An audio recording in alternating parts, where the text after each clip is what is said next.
1469 में गुरु नानक देव जी का इस संसार में, इस धरा पर आगमन हुआ। उस समय कैसे हालात थे और कैसे इस धर्म का उदय हुआ। वैसे तो धर्म दर्शन में ये सिद्धांत माना जाता है कि दुनिया में कोई भी धर्म बिल्कुल नया ओरिजिनल नहीं होता। चाहे वो सेमेटिक धर्म हो और चाहे वो वैदिक धर्म हो, वो अपने पिछले धर्म से जो भी पहले चले आ रहे हैं धर्म, उन धर्मों में से ही बहुत सारी चीज़ें लेता है। शब्दावली भी वहीं से ले लेता है। कुछ कथाएं भी होती है पुरानी, उन कथाओं को, प्रचलित कथाओं को भी वो ऐसे के ऐसे ही स्वीकार कर लेता है और फिर उनके अंदर संशोधन करके कुछ नए सिद्धांत होते हैं, उनको नए सिरे से उनकी व्याख्या करके, पुरानी शब्दावली को ही दे करके और नया उनका स्वरूप दे करके, नया कपड़ा पहना करके वो सब लोगों के सामने रखता है। ऐसा धर्म दर्शन में सारा उन्होंने दिखाया है। सेमेटिक धर्म में भी ऐसे ही हुआ है कि इस्लाम धर्म जब मोहम्मद साहब ने चलाया, उस समय जो प्रचलित धर्म था, ईसाईयत छाई हुई थी, तो बहुत सारी चीज़ें ईसाईयत से ही उन्होंने ली। एडम और ईव की कहानी भी वहीं ली। बहुत सारे जो एंजल्स हैं उनके नाम भी उन्होंने उससे लिए। नाम थोड़े से हैब्रू की बजाय उन्होंने थोड़ा उसको अरबी में कर दिया, लेकिन वो ऐसे के ऐसे ही ले लिए। जैसे जिब्राइल है कुरान शरीफ के, तो ये हैब्रू में गैब्राइल, जी जो है ये दोनों तरह से बोला जाता है। जी का प्रोनाउंसिएशन गा भी होता है और जी का प्रोनाउंसिएशन जा भी होता है। तो जो हैब्रू भाषा में गैब्राइल था, उस गैब्रियल को इन्होंने जा कर के जिब्राइल कर दिया। इसी तरह से वहाँ माइकल था, इन्होंने माइकल का माइकल जो था उसको मी कर दिया, अरबी में मीकाइल। तो सेमेटिक धर्मों में बहुत सारी चीज़ें ऐसी की ऐसी धर्म दर्शन के जो ज्ञाता है उन्होंने बताया कि पुराने धर्मों से ही बहुत सारी शब्दावली और बहुत सारे सिद्धांत उनको लेकर के, उनको नया जोड़ तोड़ करके, मिला जुला करके, फिर नया रूप दे करके जब खड़ा किया जाता है तो उसको हम कहते हैं कि नए धर्म का उदय हो गया। तो सिख धर्म को वैसे तो हम कहते हैं कि एक नया धर्म है, लेकिन इसमें भी ऐसे ही हुआ है कि बहुत सारी शब्दावली, बहुत सारे सिद्धांत जो पहले प्रचलित जो यहाँ धर्म था, उसमें से उन्होंने ले ली गुरु नानक देव जी ने। अब उस समय के जो हालात थे, वहाँ ये ज़रूरी हो गया था कि एक नए धर्म का उदय होना चाहिए, क्योंकि जो पुराने धर्म चल रहे थे उनमें बहुत सारे विकार आ गए थे। कारण उसका ये था कि एक नई संस्कृति हिंदुस्तान में आई थी जिसका नाम था मुस्लिम संस्कृति। मुसलमानों ने 11वीं शताब्दी यानी 1050-1060 के करीब भारत में प्रवेश करना शुरू किया, आक्रमण करने शुरू किए। शुरू में जो महमूद गजनवी आया, उसका तो एक ही उद्देश्य था कि मंदिरों में जो दौलत पड़ी हुई है, अपार धन पड़ा हुआ है मंदिरों के अंदर, सारे मंदिर महंतों के विलासता के अड्डे बने हुए थे। वहाँ धन बहुत इकट्ठा हो गया था, इसलिए जब धन इकट्ठा हो जाता है तो जीवन में विलासता आ ही जाती है। तो महंतों के पास बहुत धन पड़ा हुआ था, मंदिरों में बहुत धन इकट्ठा हो गया था, तो मंदिरों में एक तरह से विलासता आ गई। और उस विलासता का एक जो रूप था वो बहुत ही विकृत रूप था, जो दक्षिण की ओर प्रकट हुआ वो था देवदासियाँ। देवदासियों के पीछे सबसे पहले तो ये थी परंपरा कि भगवान के मंदिर में जा कर के गान करो, नाचो, नृत्य करो, तो भगवान को संगीत बड़ा पसंद है। लेकिन बाद में वो देवदासियाँ जो थीं देवदासियाँ वो बिल्कुल वैश्या जैसी बन गईं, और महंत जो थे वो उनके साथ व्यभिचार करके संतान उत्पन्न करते थे। क्योंकि पता नहीं होता था कि संतान किसने उत्पन्न की, इसलिए उनका नाम हरिजन रख दिया जाता था, ये भगवान की दी हुई संतान है। तो ऐसी हालत में बड़ी पतन अवस्था धर्म की आ रही थी। जो प्राचीन धर्म है उस धर्म की बड़ी प्राचीन, और उसका फ़ायदा उठा करके आक्रमणकारियों ने मंदिरों को लूटना शुरू किया, तोड़ना शुरू किया। महमूद गजनवी तो सोमनाथ तक, गुजरात तक तोड़ते चले गए मंदिर। और सोमनाथ का मंदिर जो बहुत बड़ा मंदिर था, जहाँ खम्बा भी, एक पिलर जो था वो सोने का ही बना हुआ था, जहाँ भगवान शंकर की मूर्ति थी, उस सोने के पिलर को भी उखाड़ करके ले गया वो। तो ये आक्रमण शुरू हो गए थे हिंदुस्तान पर, और हिंदुस्तान बड़ा निस्तेज हो गया था। लगातार यानी 400 कुछ में आक्रमण शुरू हुए, और सिख धर्म का उदय जो हुआ वो 1100 के बाद, ये 1469 में तो पैदा हुए, 400, और इनके जब ये भी पैदा हुए तो 500, 450 साल इन्होंने। उसके बाद जब मोहम्मद गौरी आया तो वो इस दृष्टि से आया कि इस्लाम का प्रचार करें हिंदुस्तान में, सारी दुनिया में हम तलवार के ज़रिए से इस्लाम फैला रहे हैं। तो वो हिंदुस्तान में सेटल होने के लिए आया। पृथ्वीराज से उसकी लड़ाई हुई, और पृथ्वीराज को सारे हिंदुस्तान ये मानता था कि पृथ्वीराज जैसा वीर योद्धा, युद्ध करने वाला शक्तिशाली आदमी कोई है नहीं हमारे यहाँ। लेकिन जब पृथ्वीराज का पतन हुआ तो इन्हें लगा कि मुसलमानों की शक्ति बहुत तकड़ी है, और एकदम ही इनमें निराशा छा गई सारी की सारी। उसके बाद कोई राजा छोटा इतनी हिम्मत नहीं कर सका कि बाद के जो आक्रमणकारी थे, तुगलक आए, लोदी आए, खिलजी आए। खिलजियों ने तो बहुत अत्याचार किए, कट्टर थे वो, तो उन्होंने हिंदू धर्म को बिल्कुल निस्तेज कर दिया। इतना डरपोक हो गया हिंदू के राजा के राज सत्ता के खिलाफ बोलने वाला कोई आदमी पैदा नहीं हुआ। तो ऐसी हालत में, निस्तेज हालत में सारा भारत पड़ा हुआ था राजनीतिक दृष्टि से। और इसलिए उस समय जब बाबर का आक्रमण हुआ तो एक भी आदमी, बड़े बड़े साधु सन्यासी जो थे, जो धर्म का प्रचार का लबादा ओढ़े बैठे थे, किसी ने एक शब्द भी बाबर के खिलाफ नहीं बोलने की हिम्मत की।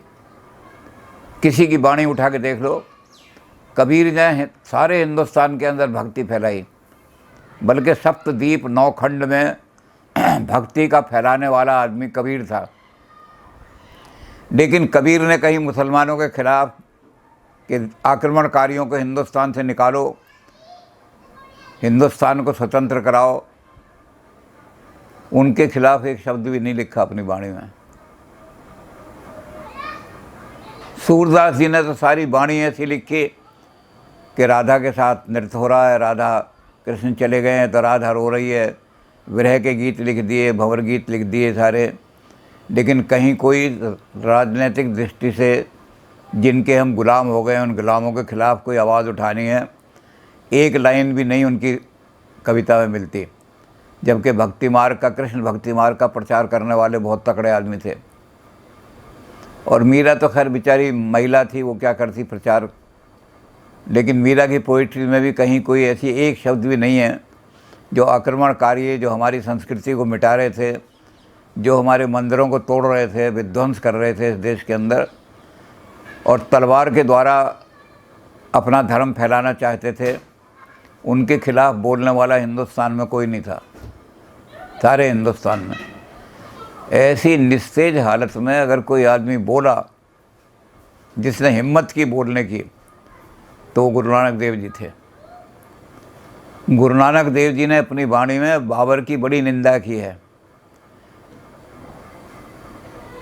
अपने शिष्य को लालू को उन्होंने कहा कि लालू पाप दी जंज लेके आया। ये जो है बाबर अब हिंदुस्तान में पाप की फौज लेकर के आ गया है। बाबर खुद ही कहता था, बाबर बैश कोश के आलम दोबारा ने, हिंदुस्तान जैसी आबो हवा, हिंदुस्तान जैसी क्लाइमेट, हिंदुस्तान जैसे यहाँ बाग बगीचे और हरियाली, ये हमारे देश में कहाँ, ईरान में ऐसा। तो पहले पठान आए थे, फिर ये मुग़ल आए। पठान बहुत ज़्यादा क्रूर थे, मुग़लों ने भी वही शक्ति रखनी, तो बाबर ने अत्याचार करने शुरू किए। तो गुरु नानक देव जी ने उस समय आवाज़ उठाई, अब हिंदुस्तान के अंदर पाप ही पाप फैलेगा। क्योंकि बाबर ने अपनी चिट्ठी में लिखा कि मैं ऐसे देश में आ गया हूँ जहाँ हमारे देश में तो एक बार बाहर आती है, यहाँ बाहर का मौसम 2 बार आता है। एक को ये सावन कहते हैं और एक को ये फागन कहते हैं, और दोनों में प्रकृति सारी नाचने लगती है, आदमी मस्ती में भर जाता है, इसलिए खूब एंजॉय करने का मौका होता है। तो ये देश ऐसा है जहाँ आदमी को अपना जीवन बाबर बैश कोश, जितना ऐश किया जा सके कर, कि आलम दोबारा नहीं आएगा, तू पैदा नहीं होगा, इसलिए यहाँ हिंदुस्तान में जितना ऐश कर ले। तो गुरु नानक देव जी ने कहा कि बाबर जो है पाप की जंज लेकर आया लालू, अब हिंदुस्तान में पाप फैलेगा सारा। और जब बाबर ने इलाहाबाद पर हमला किया तो इलाहाबाद पे इतनी मारकाट की उसने, इतनी मारकाट की, लूटा वहाँ पर जाकर के इलाहाबाद में, कि गुरु नानक देव जी को भगवान से शिकायत करनी पड़ी।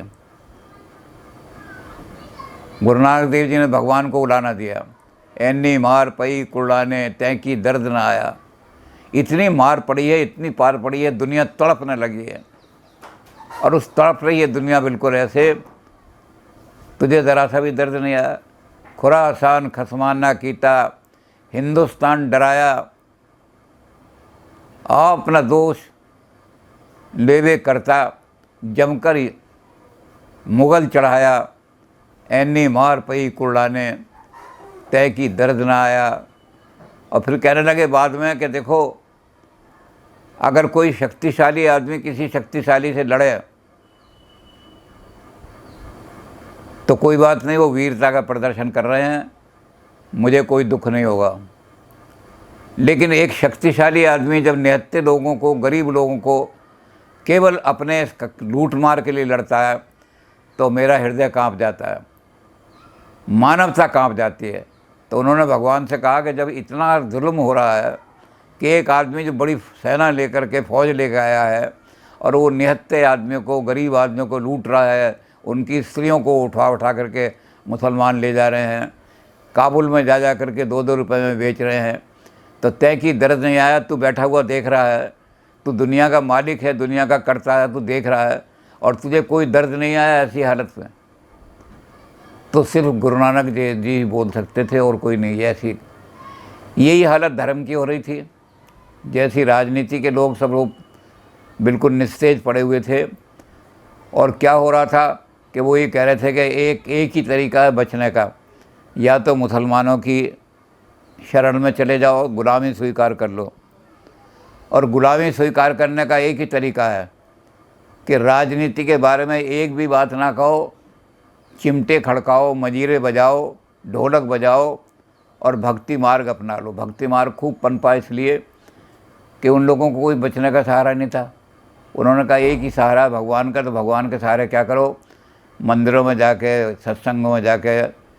तो सारे आदमी जो थे वो ढोलक चिमटे बड़ा वाले हो गए। किसी आदमी में एक भी साहस नहीं था जो हिंदुस्तान में आवाज़ उठा सके कि हमारे धर्म की रक्षा करने के लिए कोई आदमी 2 शब्द भी कह सके।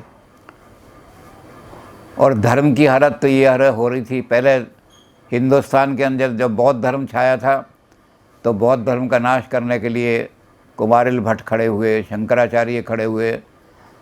उसके बाद इन्होंने ऐसी चोट की बुद्ध धर्म पर, और बुद्ध धर्म पर ये आरोप लगाया कि बौद्धों ने धर्म का रिश्ता लेकर के देश को नुकसान पहुंचाया।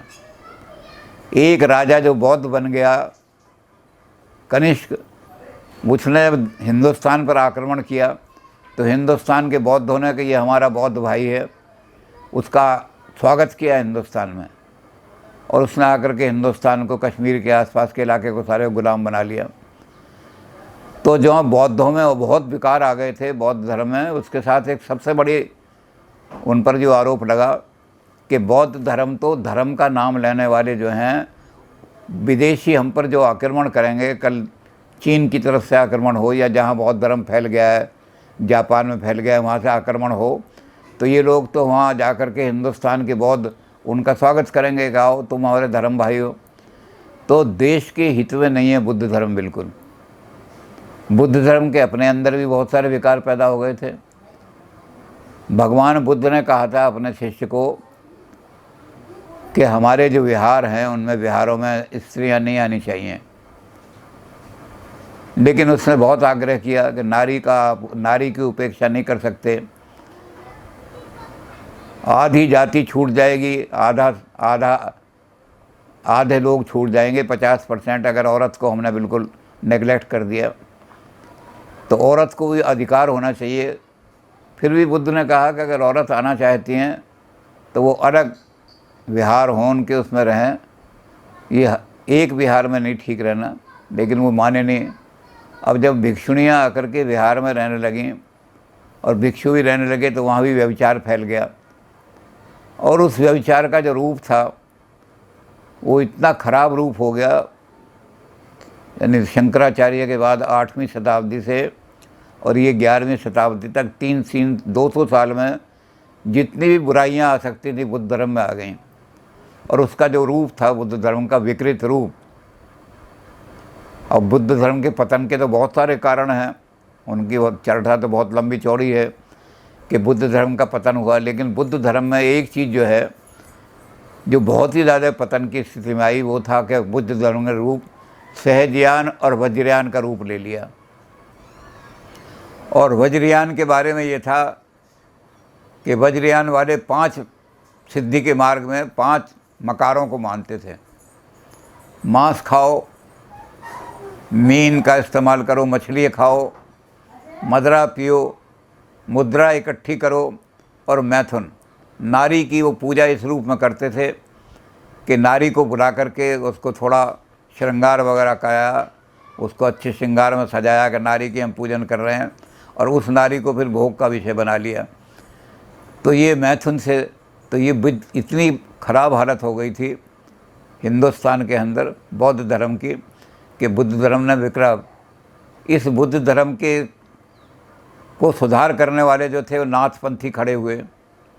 नाथों ने जो 5 मकार थे उनके नए सिरे से उनकी व्याख्या करके और वो जो विकार था उसको दूर करने की कोशिश की, जो वज्रयान में बिल्कुल आ गया था कि ओपन सेक्स, खूब सेक्स करो, खूब शराब पियो। इसका नया रूप जो था इन्होंने नाथों ने दिया। लेकिन नाथों के अंदर भी बहुत विकार आ गए थे और नाथ धर्म भी पतन की ओर जा रहा था। गुरु नानक देव जी की कई जगह उनसे गोष्ठियाँ हुई और उन्होंने उनको बताया कि तुम अब बिल्कुल नीचे की तरफ जा रहे हो, सही रास्ता नहीं है तुम्हारा।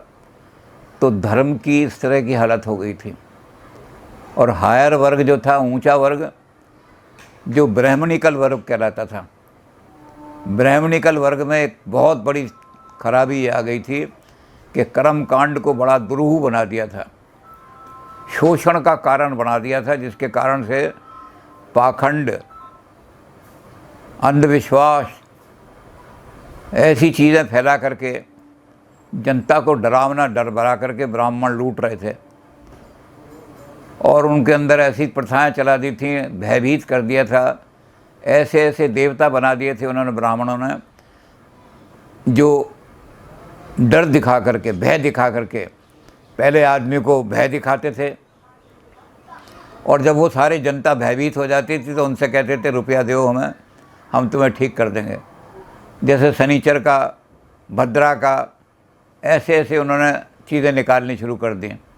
ये सब 10वीं सदी में निकली हैं जितनी भी चीज़ें हैं कि शनिचर तुम्हारे घर में घुस जाएगा, 7:30 आ जाएगी, तुम्हारा घर तबाह हो जाएगा, पैसा नहीं होगा, दरिद्रता आ जाएगी, तो तुम यहाँ आकर के हमारा पैसा चढ़ाओ और हम शनिचर को प्रसन्न कर देंगे। तो ये पाखंड इतना घुस गया था, चारों तरफ पाखंडी पाषाण का राज होता।